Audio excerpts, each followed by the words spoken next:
texte, un premier dans Éphésiens chapitre 4, verset 1. Éphésiens chapitre 4, verset 1.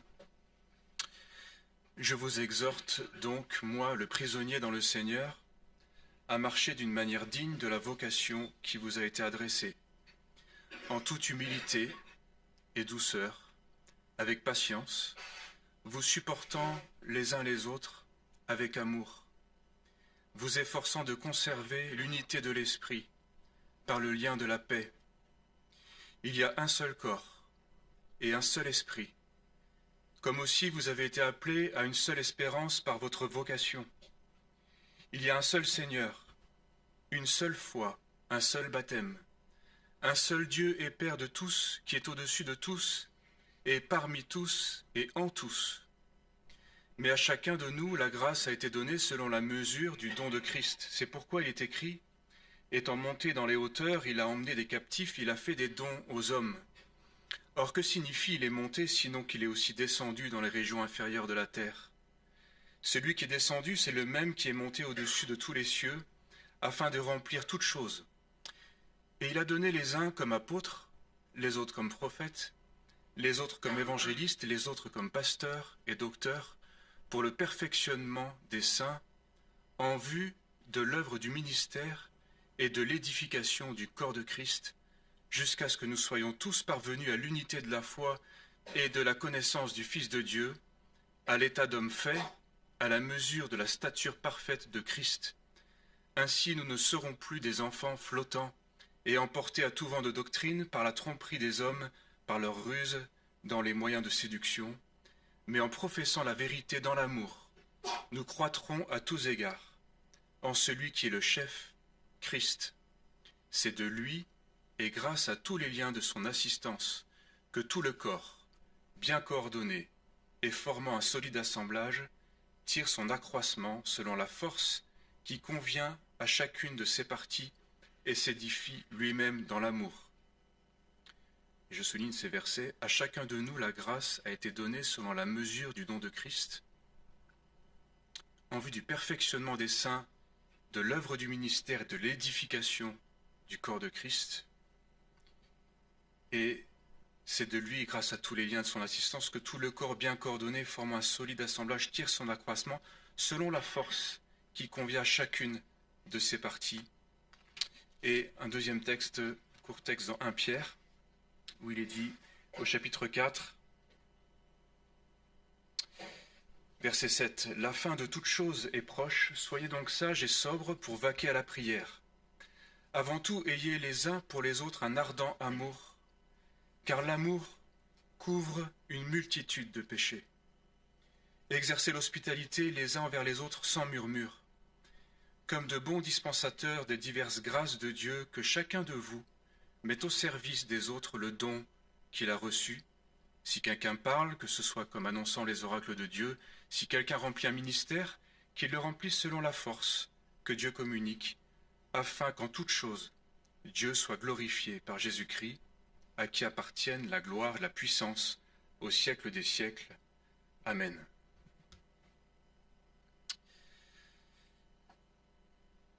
On s'est rendu compte, comme vous l'avez entendu par les témoignages un peu ce soir, ces derniers temps, les uns et les autres, qu'on peut avoir beaucoup d'idées sur la question du service dans l'œuvre de Dieu, du ministère, imprégné et influencé par des idéaux, des attentes, des modèles qui nous marquent, auxquels parfois on a envie de ressembler, mais qui sont parfois plus des modèles humains que le modèle selon la parole. Et que de toute cette confusion peut ressortir beaucoup de frustration, d'amertume, de reproches, et dans toutes ces choses, un découragement, une incrédulité et une division, où on se distance les uns des autres, tellement on est pris et, on pourrait dire, arrêté dans la communion sans trop savoir pourquoi, et avec des idées bien ancrées en nous sur ce que devrait être l'Église, la manière dont les uns et les autres devraient servir, comment nous devrions servir, quelle devrait être notre place. Et finalement, la chose ne se fait pas, ou se dégrade, de manière à ce que finalement, nous sommes obligés de rentrer en nous-mêmes et de crier au Seigneur pour savoir qu'est-ce qui se passe.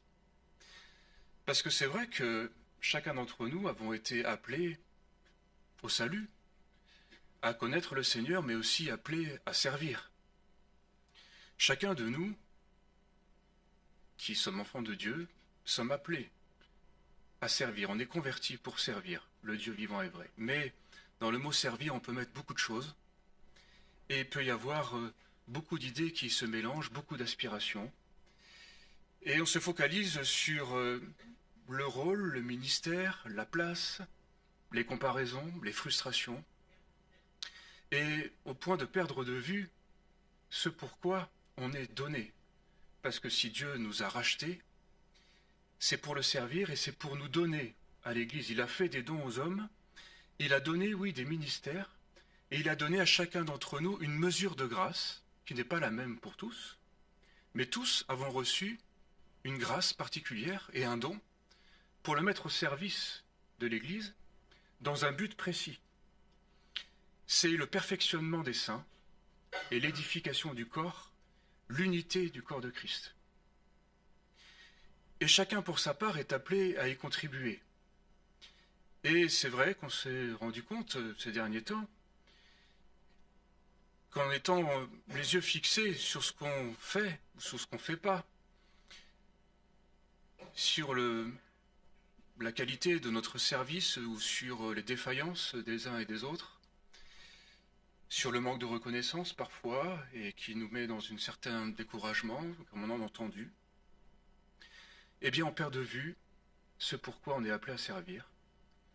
C'est l'édification du corps de Christ. Et peu importe, à la limite, quelle est notre place, quel est notre rôle et quel est notre ministère, bien sûr, le Seigneur va le dévoiler peu à peu, ça va se déterminer, ça va être discerné, mais dans la mesure où on a compris le sens et le but.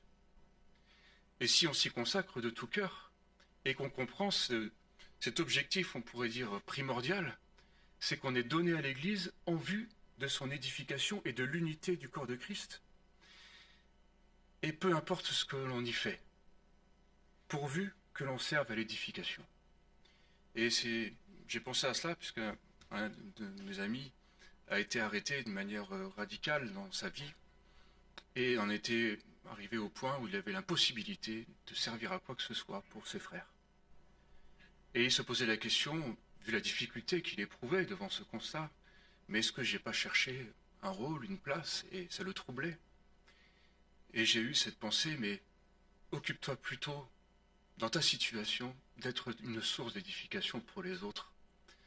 Parce qu'on peut être une source d'édification, même dans nos épreuves, même dans nos échecs, même dans un arrêt de notre service, dans la manière dont on va le vivre, pourvu que l'on contribue à l'unité du corps de Christ et à son édification. Et chacun pour sa part doit avoir ça en vue. On a beaucoup de choses en vue pour nous, pour notre édification personnelle, et parfois même c'est aussi le but de ces camps. On vient pour se nourrir, pour s'édifier, et on peut attendre aussi de l'Église d'y être pour y recevoir, pour y être édifié, et c'est juste. Mais on oublie la part que l'on doit apprendre pour contribuer à l'édification du corps de Christ. Et parfois, on n'est plus utile, parce que par dépit, parce qu'on n'a pas eu la place ou le service ou le parcours qu'on aurait espéré avoir, on n'a pas été reconnu dans ce qu'on a fait, ou ça ne s'est pas passé comme on aurait voulu, ou parfois même des choses se sont dégradées, et parfois notre fonction a évolué, et on s'interroge et on ne sait plus que faire, et on est centré sur nous-mêmes, et finalement on n'est plus là présent où on devrait être en vue de l'édification du corps. Et nous perdons de vue le but.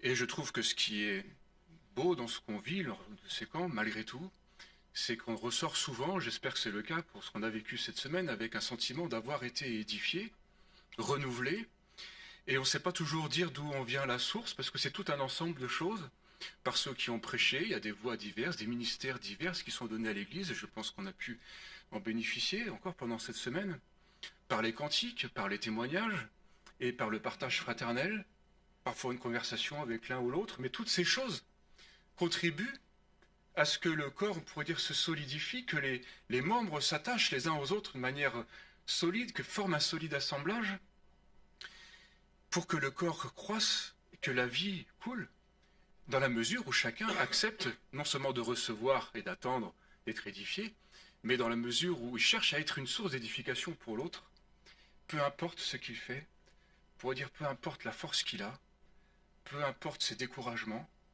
Et pour ma part, puisque c'est une soirée de témoignage, je dois vous dire que j'ai, voilà, vous le savez peut-être, traversé un moment d'épreuve ces derniers mois où j'étais arrêté et j'ai pu plus travailler et pu remplir la fonction qui était la mienne. Et ça m'a beaucoup interrogé forcément par rapport à ce que le Seigneur attendait de moi. Pourquoi toutes ces choses-là qui peuvent venir à l'esprit? Et puis quand j'ai repris tout doucement avec prudence mon activité, et le premier jour où je suis venu sur la colline, il y a un ami qui est venu vers moi et qui m'a dit: écoute Jérémie, j'ai pensé à un verset pour toi, j'ai pas osé te le dire, mais je te le dis maintenant, va avec la force que tu as. Et évidemment ça m'a touché, et c'est quelque chose, une phrase que je connais. Et c'est vrai que sur le moment je lui dis: t'as peu de force, t'as pas beaucoup, tu en fais moins, mais fais avec ce que le Seigneur te donne et va de l'avant, sers le Seigneur. Et c'est vrai que ça m'a encouragé, c'était une parole d'encouragement. Et puis tout à l'heure j'ai regardé où était cette phrase-là. Et c'est l'histoire de Gédéon. Et Gédéon a été appelé dans des circonstances assez terribles, puisque le peuple était en déroute totale, et puis vaincu par l'ennemi, occupé par l'ennemi. Et puis voilà que ce Gédéon est un jeune homme d'une famille qui se trouve être la famille la plus pauvre de la tribu de Manassé, le dernier de la famille, le plus jeune.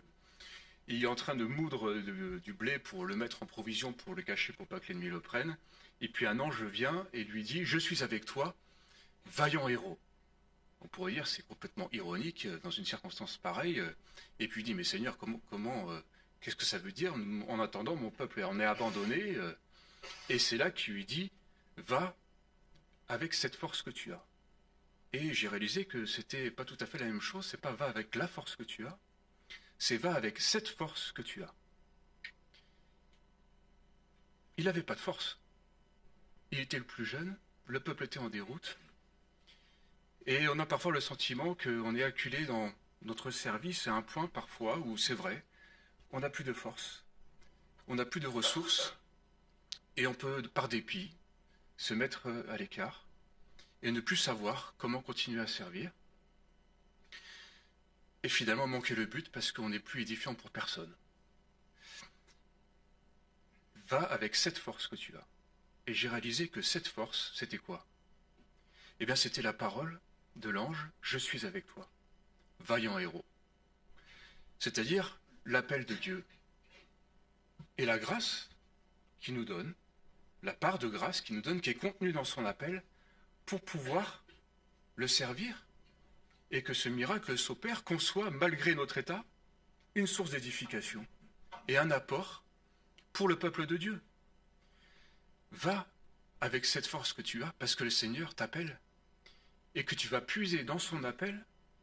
Il va te le rappeler, si tu l'as oublié, la force dont tu as besoin pour te maintenir dans cette vocation.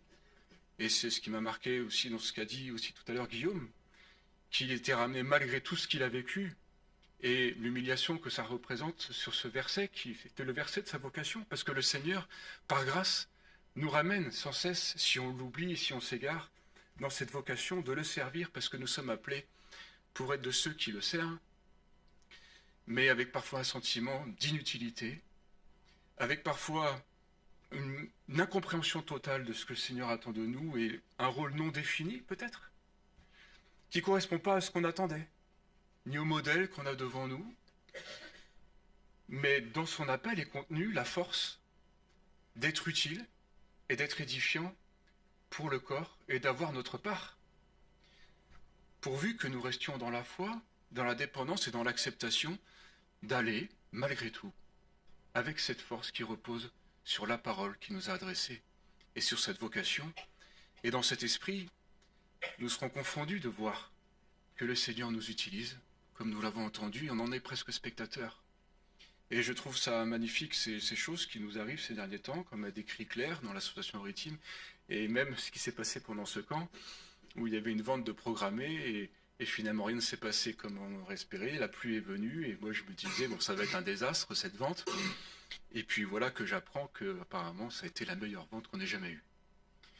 Et c'est des signes comme ça qui nous montrent que c'est l'œuvre de Dieu, c'est la sienne, et que même si on n'a pas de force et qu'on ne sait pas comment on va faire, et on a le sentiment parfois que tous les éléments sont contraires, et que tout est en défaveur d'un succès, et bien puisque c'est son œuvre, et puisque c'est son appel, le Seigneur va pourvoir, pourvu qu'on se lève dans la foi, et qu'on se repose sur ce qu'il nous a dit par sa parole, et qu'on lui fasse confiance.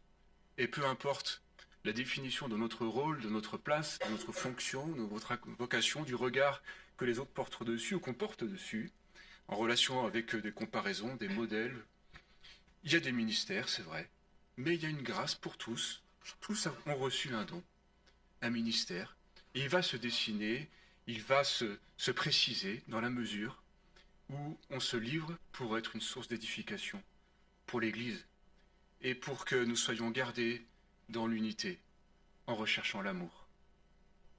On n'a pas, pour dire, de gain et d'intérêt à avoir raison contre les autres, à prendre ses distances, à juger, si c'est au détriment de l'unité et de l'amour.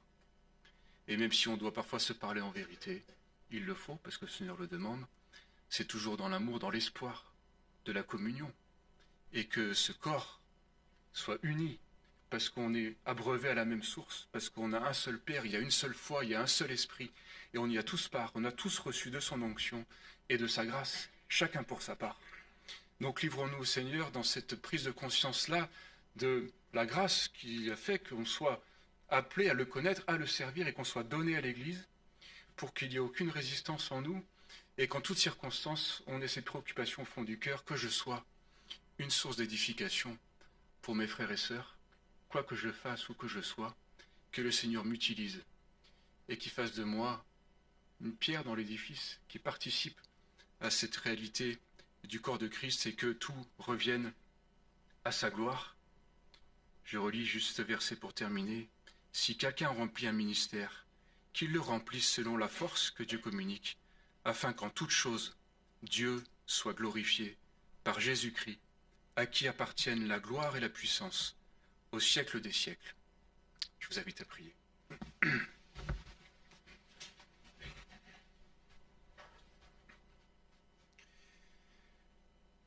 Seigneur, nous voulons mesurer encore la grâce de ton appel et comprendre le but de ton appel et que nous cherchions à chaque instant de notre vie à y répondre et ne pas nous soustraire à ton plan par dépit, par découragement, par un regard humain de méchanceté, de reproche, d'amertume.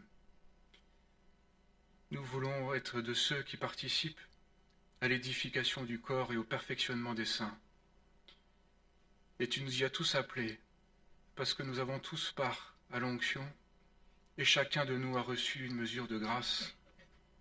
Et nous voulons te servir avec la force que tu nous donnes. Mais cette force est contenue dans ton appel. Et nous te remercions de nous ramener sans cesse à cette vocation, cet appel. Nous croyons que si tu nous as appelés à te connaître et à te servir, tu nous donneras et tu pourvoiras pour que nous remplissions le ministère que tu nous confies. Et même si notre fonction évolue, même si nous sommes arrêtés et sans force, nous pouvons encore puiser en toi par la foi la force d'aimer et d'être édifiants pour nos frères et sœurs.